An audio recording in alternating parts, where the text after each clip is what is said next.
Le jeu n'est même pas encore sorti et le mec fait déjà des présentations de terrain. Non, très sérieusement. Bonjour et bienvenue dans cette vidéo.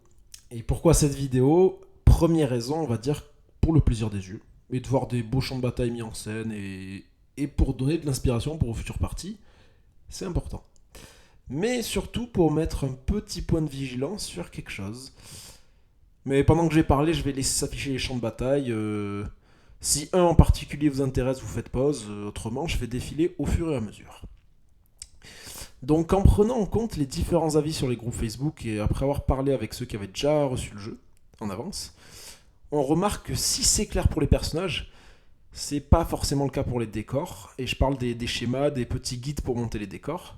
C'est-à-dire qu'il se peut que vous commenciez à monter votre terrain. Et je parle notamment des passerelles, les ponts. Donc nanana, je colle, je mets comme j'aime bien. Et à la fin, tada, ce n'est pas 100% logique, il vous reste des petits morceaux que vous ne pouvez pas utiliser, pas imbriqués ailleurs. Donc comme je l'ai dit, le jeu n'est pas sorti, je n'ai pas entre les mains, j'ai pas la solution miracle, mais je préfère vous prévenir et vous inciter à temporiser, à ne pas coller, ou alors vous renseigner sur les groupes Facebook ou directement sur d'autres chaînes YouTube qui parleront très vite de ce sujet, j'imagine.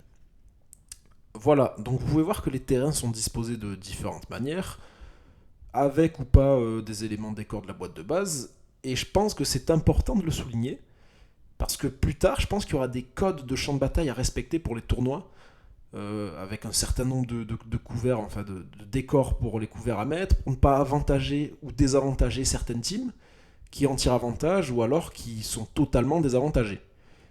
Bref, on peut voir celui-ci fait par Nico Prime, il en a d'ailleurs fait d'autres, vous pouvez aller voir sur ses réseaux sociaux. Et pourquoi je parle de ça? Parce qu'il utilise un tapis de chez Tourek que j'ai commandé avec un élément de décor que j'ai peint. Et je peux vous montrer le résultat final, j'en suis content. Ça m'a occupé pour m'échauffer en termes de peinture en attendant la sortie du jeu. Voilà. Donc on peut le voir sous différents angles. Voilà. Courte vidéo. J'espère que ce conseil que j'ai donné servira à ceux qui ne suivent pas les réseaux sociaux ou ne sont pas au courant tout simplement.